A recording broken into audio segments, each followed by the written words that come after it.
asalaamaaleykum mbokk yi déglu dal leen ak jàmm. Rose Wardini daal dinay xamle ne moom dootul bokkati ci wàllu élection présidentielle bi nga xam ne moom la ñu dëgmal. autolikaay bii di Sud Quotidien di ñu xamal ne Rose Wardini ak jafe-jafe yi nga xam ne kon moom la am ci wàllu yoon ginnaaw ba ñu ko jiiñee dafa am ñaari nationalité moom de jël na décision gi ni mel. muy xamle ne nag décision googu laata mu koy jël waxtaan na ci bu baax a baax ak ñi nga xam ne ñoom ñooy ay jege ñaaleem. rax ci dolli moom daal dinay gis ne su fekkente ne nag candidature am dafa fas yéene indi ay jafe-jafe ci wàllu processus électoral bi li mu mën a def kay moom mooy daal di koy dindi loolu ngir rek fexe ba élection yi daal di am te du am lenn lu koy gàllankoor bu ci yokk di xamle ne moom xoolu rek ci intérêt xool na ci intérêt ñëpp loolu nag moom moo tax ba fu mu nekk nii décision boobu nga xam ne daal dina koy jël ngir génn ci wàllu élection présidentielle yi mu jël ko te nag amu ci benn xel ñaar. jolikaay bii di ci quotidien nag léegi la muy laajte moom mooy ak génn googu nga xam ne Rose Wardini daal dina koy génn ci liste candidat yi nga xam ne ñoom la ñu tànnoon ne ñoom ñooy bokk ci wàllu élection présidentielle bi ndax loolu sax du indi gàllankoor lii nga xam ne élection boobu suñu natango yi daal di jot tontu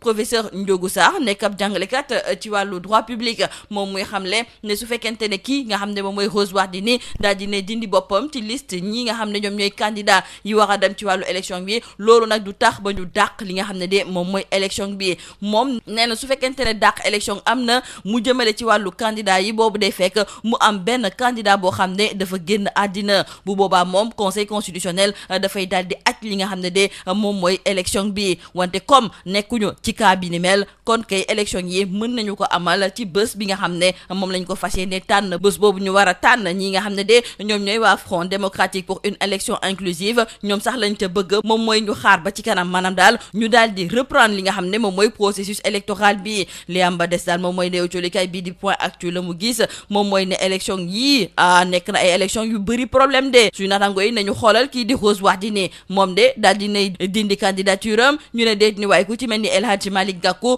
moom daal dinay firndeel ne benn nationalité la am te amul benn jafe-jafe ci wàllu fiscalité ma nga cay woo ku ci mel ni Amadou Ba ngir mu daal di def li ni mel Boun Abdallah Dionne moom la mu gëm moom mooy ne mënuñu dem ci ab élection goo xam ne kii di juge bi ko war a àtte moom dañu koy jiiñ ne dañu koo guerre autolikaay bi di yor bi ne dafa am nenn noo xam ne nag noonu la yenn ci ay candidats yu doxalee te loolu moom dafay tee xel ndaxte bu ñu gisee nii nga xam ne noonu la Boun Abdallah Dionne di doxalee wante it ku ci mel ni Amadou Ba ak Idrissa Seck suñu natango yi dafa mel ni ne wóoluwuñu nag candidat yooyu li am ba des daal waa FC 25 ñoom nee nañu faaw nag njiitu réewum Sénégal di Macky Sall daal di xamle kañ la ñuy amal nag li nga xam ne de moom mooy élection présidentielle bi ci biir colikaay bi di Rewmi Quotidien ñoom ña ngay fàttale njiitu réewum Sénégal ne conseil constitutionnel dans les meilleurs délais la xam ne daal ne dafa war a tànn ab date kon nag date boobu de war nañu ko tànn ci ni mu gën a gaawee tribune yéeni kay moom mooy laajte ndax fi mu nekk ni dialogue bii nga xam ne moom la njiitu réewum Sénégal di Macky Sall woote ndax si dialogue boobu dong de la ñu war a mën a jaar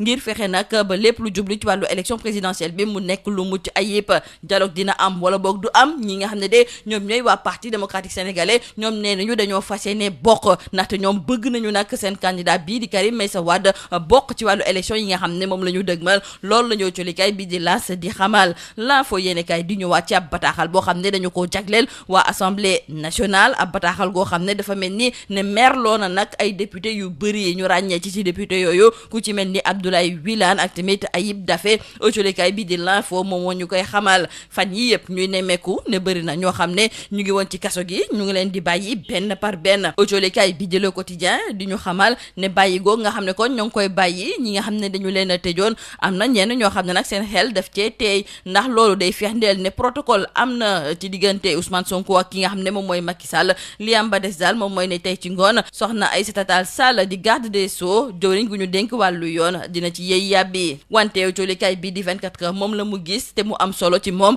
mooy ne daal fi mu nekk nii nga xam ne moom la njiitu réew mi di doxalee maanaam daal di bàyyi ñi nga xam ne ñoom la ñu daal di tëj ci kaso loolu rek day fexe ba jàmm daal di dellusiwaat fii ci biir réew mi même su fekkente ne sax am na ñoo xam ne dañoo jege njiitu réew mi ñoom bëgguñu lenn nag ci bàyyi yooyu nga xam ne ñoo ngi koy bàyyi ñu ñuy tuddee ay détenus politiques autolikaay bi di Le Soleil tey ji yóbbu nañu nag ba fële nga xam ne moom mooy ca cité Xandar 2 te mu nekk ca Ouest Foire ndaxte foofu de suñu maytuwulee beneen mbëbës moom moo fa nar a am la ko waral moom mooy ne ci gox boobu nga xam ne soriwul dara waay muru aéroport Léopold Sédar Senghor dañoo nemmeeku ne am na ay mbalit yu ñu fay sotti ay gravats ay oto yu yàqu ay chantier yoo xam ne sax pareegul maanaam daal foofu nga xam ne moom mooy ca cité Xandar 2 foofu moom su fekkente ne ñi nga xam ne ñoom ñoo ñu jiite jóguñu si daal mën nañu wax nag ne ay jafe-jafe la nar a indil askan bi nga xam ne ñoom ñoo dëkkee ca côté boobu ñoom ñi xamle sax ne fu mu nekk ni moom sàcc yi ak tamit ñi nga xam ne ñoom ñooy mandikat yi fees nañu dell ci seen gox boobu. ci lu jublu ba léegi ci wàllu mbalit colikaay bi di l'évidence moo ñuy xamal ne fu mu nekk ni moom mbalit gu bëri lañ nar a nemmeeku ci biir Dakar. la ko waral moom mooy ne oto yi nga xam ne ñoom ñooy for mbalit yi dañoo lànk carré ne duñu liggéey ndaxte nguurub Sénégal daf leen amal bor bu weesu 10 milliards ak ñeent lii moo nekkoon mbox jolikat yi li gën a fës ci biir colikaay yi ñu leen di ñaan